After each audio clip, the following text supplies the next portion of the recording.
Salut tout le monde, bienvenue sur le plateau de Gaming. C'est le retour à la maison en quelque sorte pour cette nouvelle saison. Gilles est toujours là, ça c'est la bonne nouvelle, la première bonne nouvelle du jour. Salut Gilles. Salut Philippe. Forme? Oui.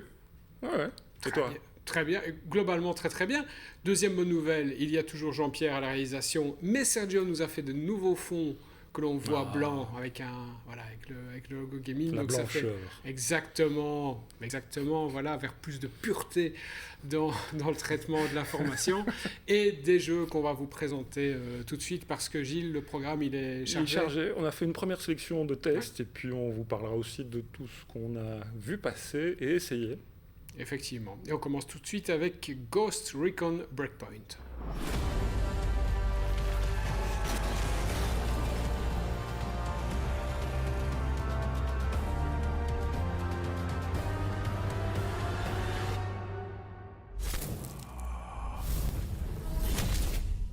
Voilà donc pour ce teaser de Ghost Recon Breakpoint. C'est donc, Gilles, c'est un classique, c'est une série. Oui, c'est une série qui est aussi labellisée Tom Clancy, le spécialiste de la littérature d'infiltration et d'action chez Ubisoft.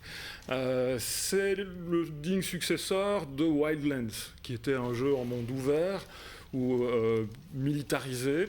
Et ici, on découvre un futur proche fait de technologie et d'avancées de recherche militaire autour des drones, question qui nous préoccupe actuellement.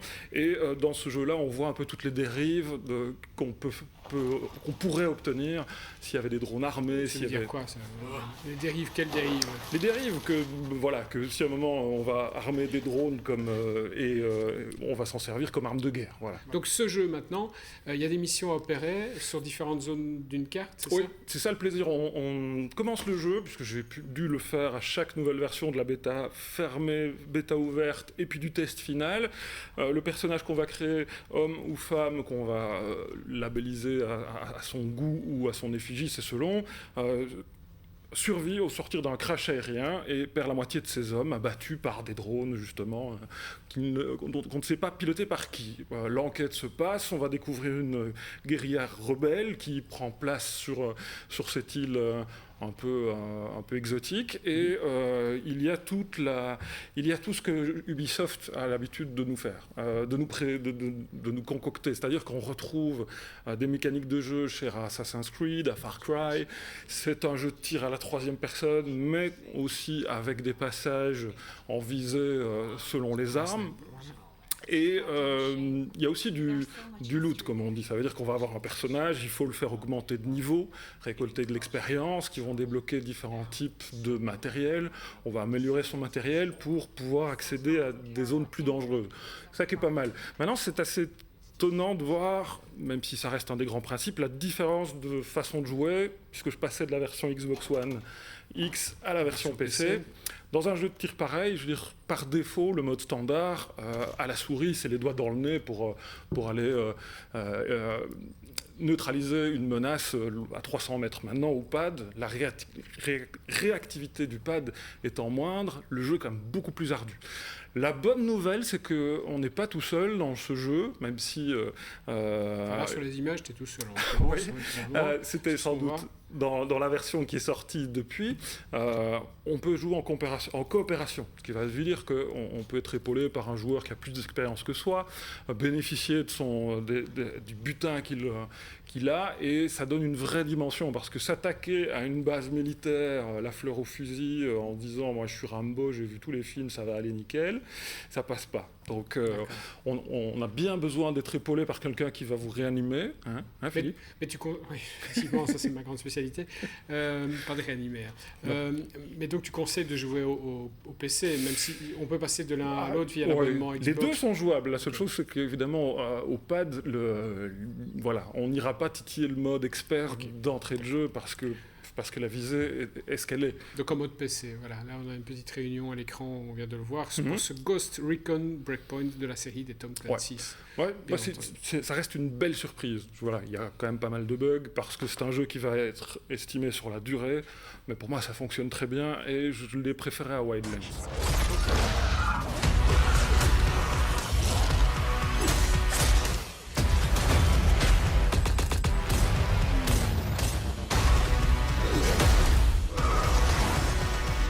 This is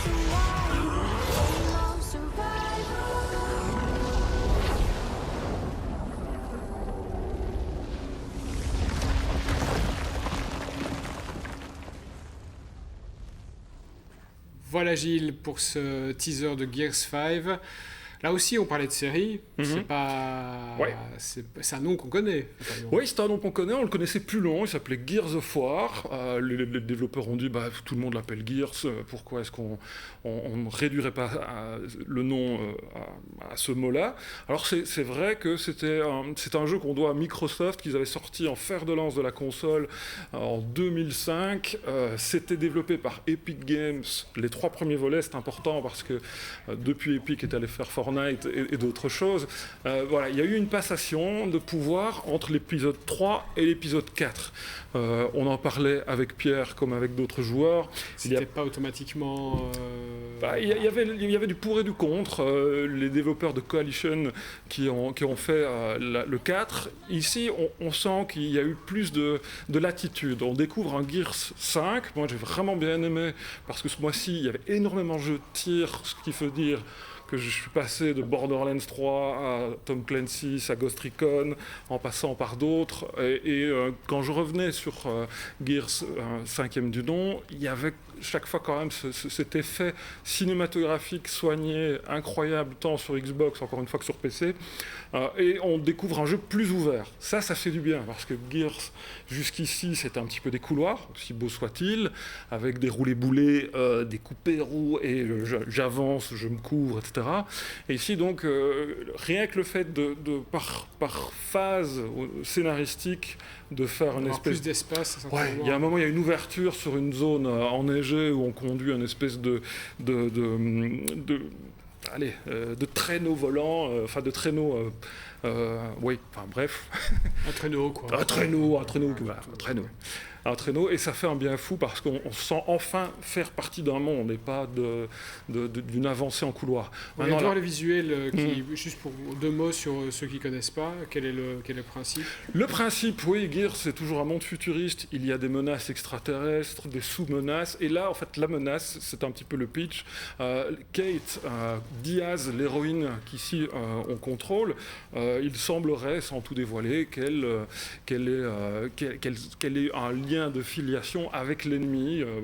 On ne sait pas trop. On dit que voilà, elle a des flashs, elle a des maux de tête, cette Kate, et donc elle se. Ça arrive, hein. Ouais, ça arrive. Continuons. Et voilà, les locustes, les monstres, l'appellent en disant qu'elle ne fait pas vraiment partie des humains et de la JDE. Voilà. Ça reste toujours aussi technique, mais la réalisation est incroyable. Il n'y a rien à faire. C'est vraiment ce qu'il y a de mieux fait. Et sur PC, je crois que c'est le jeu le plus exigeant au niveau des machines. Voilà. On a testé aussi du matériel, on en reparlera. Je crois que Gears 5, c'est vraiment le jeu pour faire mourir une machine. Pour le principe de cette nouvelle saison de gaming. Chacun ses passe-temps. Voilà. Moi, je fais crever du processeur. Exactement. Ok. Gears 5.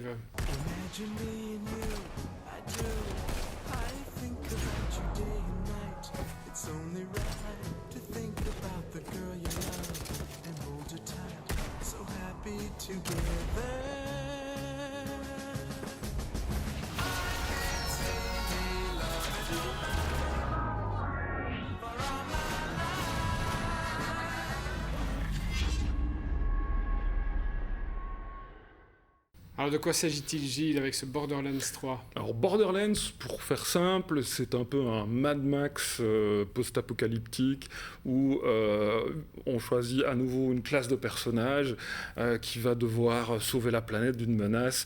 Alors ici, la menace est ciblée, c'est assez amusant parce que il faut le dire, Borderlands, depuis toujours, c'est un des jeux les plus décalés, surtout en français, et c'est suffisamment rare que pour le souligner, tellement les ennemis qu'on va croiser meurent avec une punchline ou une phrase ridicule. Bref, on rit beaucoup. Les personnages, comme ce petit robot emblématique de la série Borderlands, Claptrap, qui est une boîte de conserve qui passe son temps à parler et à dire des âneries. On retrouve Borderlands dans cette touche cel shading, donc un aspect dessin animé. Voilà, exactement, il y a une ambiance... Ouais, mais c'est vraiment génial. Au moment où on élimine un adversaire qui va dire « Ah, Rosebud », référence à Citizen Kane. Enfin, il y a de la référence en voiture, voilà. Et c'est Ouais, c'est très drôle. Maintenant, le point fort qui avait été avancé, c'est la multitude des armes. Ici, on n'est pas dans du réalisme, on est dans un monde futuriste déjanté, avec des vilains youtubeurs ou influenceurs, des stars des réseaux sociaux, qui vont lever des armées à coups de violence en ligne.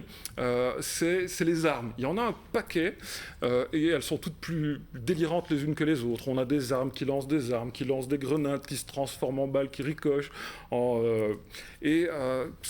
C'est assez. Ouais, ça fonctionne toujours. C'est quoi l'objectif? C'est d'amasser le maximum de...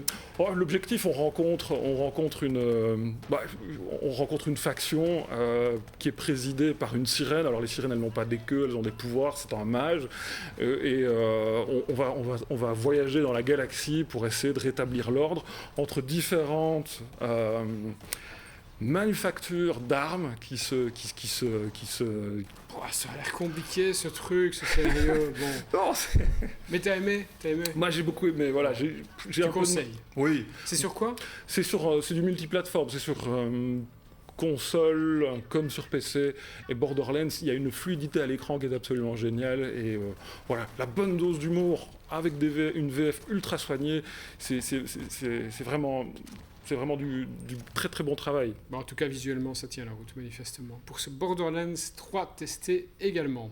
Maintenant, on va passer à autre chose. Pierre n'est pas là, il n'est pas en plateau, mais il nous a quand même laissé un petit souvenir. Il a testé, là aussi, de manière assez importante, le Zelda sur Switch. Le remake, l'hommage du premier Zelda originel sorti en 86, qui revient en 3D et avec du Pierre visuel, qui s'y colle. Voilà, exactement, avec du visuel assez intéressant. Et on va voir tout de suite ce qu'il en a pensé.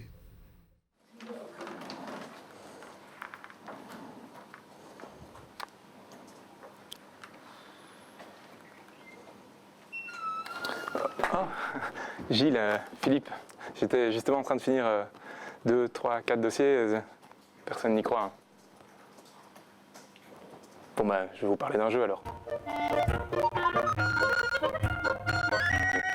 Link's Awakening, c'est le remake du jeu Zelda sur Game Boy qui a marqué les esprits. Et cette version-ci se veut totalement fidèle à l'original de 1993. En fait, c'est simple. Du générique au début au moindre tableau du jeu, on retrouve le même jeu en fait, tout simplement. On y redécouvre donc l'histoire de l'époque. Alors que Link rentre en bateau vers Hyrule, une tempête frappe son bateau, il s'échoue alors sur l'île Cocoline, et là, il découvre qu'il est bloqué sur cette île qui fait en fait partie d'une illusion créée par le poisson rêve. Pour pouvoir quitter l'île, Link doit réveiller le poisson rêve, et pour ça, il doit trouver les 8 instruments de musique des sirènes. Bon, pas ça, mais j'avais qu'un harmonica. A savoir que la princesse Zelda, Ganon, la Triforce et même l'épée de légende sont totalement absents de cet épisode. Enfin, c'est secondaire tout ça, non? Mais c'est pas grave, tu sais, les gamers t'aiment quand même. Chut. Donc pas de surprise, c'est exactement la même histoire qu'en 1993, une histoire assez simple mais qui fonctionne toujours aussi bien 26 ans plus tard. Bon après, on a quand même droit à des petits détails graphiques en plus. Ouais, ils sont cool chez Nintendo quand même. Ouais, d'ailleurs, on en parle de ces graphismes? Personnellement, j'étais pas très fan en les voyant.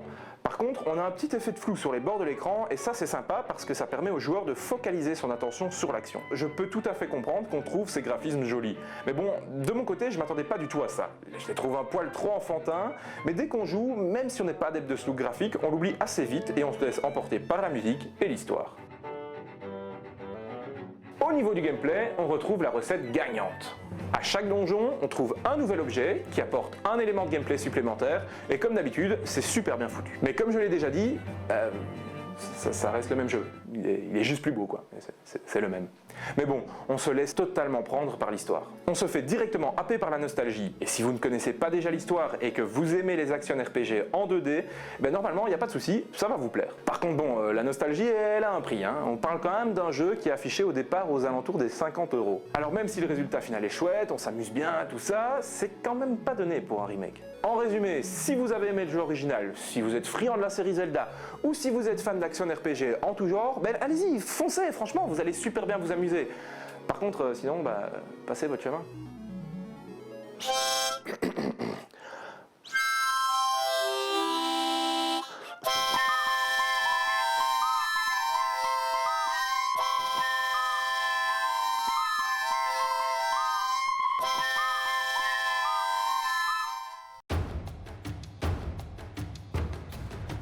Voilà, on passe maintenant du matériel, Gilles, avec nos amis de Domaine qu'on a rencontrés aussi à la Gamescom et qui nous avaient promis de nous faire parvenir du matériel en test. Et tu as reçu le matos. Oui, pour 4 semaines, je vais devoir le rendre. Enfin, voilà. C'est le fer de lance. C'est un PC de gamer, mais au format 15 pouces, avec la particularité, il n'est pas très lourd, attention. Non, ce qui est dingue, c'est il y a un processeur i9 dernière génération dedans, 32 Go de RAM, une des toutes dernières cartes graphiques, une RTX 2080. Bref, si on m'avait dit qu'on arriverait à mettre autant de choses dans un 15 pouces, je l'aurais pas cru. Évidemment, il y a un prix à payer, il est assez salé, on parle de plus de 3 000 € quand ça sortira incessamment sous peu. Mais il fait le café aussi, je crois. Oui. Et tu peux remettre de l'essence pour ta tonne. Ah, il fait ventilateur. Il y a en son deux ventilateurs qui font bien le boulot. Maintenant, si on reprend, il y a 2 ans et demi, ils avaient sorti ça, qui était vraiment leur référence. Ça, c'était un 17 pouces. Super léger. Super. Même pas mal. C'était un gros pavé. Maintenant, voilà, l'idée aussi est d'avoir un ordinateur tant pour le gaming, le jeu vidéo, que pour de la bureautique ou quelque chose de plus sérieux, pour du graphisme, du montage. Et ça fonctionne, parce que cet ordi, je l'ai testé sur tous les gros jeux du mois et jamais je ne l'ai pris en défaut. À 3 000 €, il manquerait plus que ça. Encore bien. Ouais, c'est dommage. Alors, il y a un deuxième écran, ça on le verra. Je ne suis pas ultra convaincu de cet écran en plus au-dessus du clavier. Moi, personnellement, j'en ai pas fait grand usage, mais la puissance embarquée est telle que, évidemment, voilà. Mais au niveau look, ils sont plutôt bien. Au niveau puissance, super. Il faut juste faire un prêt auprès des banques, c'est bien. Les taux d'intérêt ne sont pas trop élevés pour l'instant. J'ai un rein qui fonctionne, dont je n'ai pas vraiment l'usage. Je vais essayer de négocier. Non, sérieusement, tu conseilles de t'y intéresser si on est vraiment gamer, ça vaut la peine. Maintenant, ce qui est bien, voilà, ça reste un fer de lance. Maintenant, ce qui veut dire que petit à petit, ça va faire descendre les prix. La technologie embarquée va sans doute, d'ici 1 an ou 2, être dans des PC d'entrée de gamme et on voit que le truc avance. Ce qu'on pouvait leur reprocher, le côté plastique, un peu fragile. Oui, c'est clair, c'est une belle finition. Maintenant, la grosse nouveauté de l'écran, tu nous dis pour l'instant. Je suis pas ultra fan, mais la carte graphique et le processeur font des merveilles. Quoi. Le double écran rappelle que ça permettait d'isoler certaines parties d'une carte, par exemple, de pouvoir la garder à l'écran ou certaines fonctions. Bon, faut voir si des jeux sont développés pour ça, mais. Ou de mater un film en faisant semblant de travailler, j'en sais rien, mais. Ouais, verra. Ouais. On est de retour avec un test NBA 2K20 pour 2020, tout simplement. C'est le jeu de basket référence, en quelque sorte. Ouais. On se souvient qu'on avait testé une sortie où tu pouvais te mapper ton visage, t'intégrer dans le jeu aussi. C'est toujours le cas. Ouais. Tu sais bien, moi je suis plus basketball que foot. Et cette licence NBA 2K, c'est vraiment la référence en matière de jeu. Ce qu'ils ont mis là-dedans, voilà, ça a beau être comme ça depuis 1998. Chaque année, il y a un décrochoir de mâchage systématique, tant le jeu est de plus en plus beau, toujours plus réaliste. Et cette petite particularité que j'adore, c'est de pouvoir, avec son téléphone mobile, une application qu'on télécharge, se retrouver dans le mode carrière implanté sur le joueur qu'on va contrôler. Il y a même un scénario, alors ça peut faire sourire dans un jeu du genre, mais pas du tout, parce qu'il y a même des vedettes du cinéma américain et de la série anglaise qui prêtent leur trait. On a Rosario Dawson qui joue une héroïne et on incarne un jeune universitaire qu'on va surnommer le Che, qui, parce qu'il a pris la défense un jeune révolutionnaire, qui a pris la défense de son condisciple qui s'est blessé en plein match, et le Che en l'occurrence dit moi je veux pas monter sur le terrain parce que l'équipe doit soutenir le joueur blessé et pas voilà. Et ça marche. Avant, un peu dans les excès de la NBA, il y avait que l'attaque qui comptait. Ici, il y a une vraie gestion du terrain, du contre, de la passe. Il y a moins d'intérêt quand même à... Enfin, ce qu'on reprochait de par le passé, les loot box, donc ces coffres à butin qu'on allait débloquer, qui sont sous le joug de la commission des jeux d'hasard belge. Hop, il y a quand même eu des réactions au niveau des éditeurs, notamment Touquet. Il n'y a plus que des histoires cosmétiques, mais rien d'illégal. Sur les images que je vois, le public, c'est quand même... Il y a que toi pour regarder le public dans les jeux comme ça. Non, mais Ils voilà. sont tous en rouge, ouais. Enfin bon, bref. Catherine Full Body, rien que le nom, met de bonne humeur. Qu'est-ce que c'est encore cette histoire que nos amis japonais nous ont sortie? Figure-toi, c'est Jean-Pierre qui m'a dit « J'aime beaucoup quand tu mets des jeux japonais absolument magnifiques, j'adore. » Voilà, donc Catherine, c'est le remake, la refonte d'un jeu qui était sorti il y a quelques années, il y a 7 ans je pense, qui était un véritable mélange de dessins animés illustrés, d'images de synthèse scénarisées, et puis de phases comme ça, de rêves comme on voit. On incarne un certain Vincent qui est un développeur de jeux vidéo en prise avec sa conscience face à sa situation amoureuse. Il sort avec une certaine Catherine, ça fait 10 ans qu'ils sont en couple, ils se sont un peu pressés dans sa vie de saltimbanque et de bâton de chaise. Le soir, il retrouve ses copains au café du coin pour refaire le monde et un peu discuter de tout ça, et il a l'impression que sa copine veut lui mettre la corde au cou. Alors, quand il va se coucher, il bascule dans un monde fait de moutons cornus qui sont tous ultra stressés. Tout va bien. Lui, il est en caleçon à pois rouge, un peu comme dans Ghost and Goblins, on n'avait plus vu ça depuis longtemps. Et il doit faire l'ascension de Tour de Babel pour arriver à être sauvé et pas rattrapé comme ça d'une main qui va courir après lui, qui veut sa mort. Et en haut, tous ces moutons passent dans une espèce de purgatoire.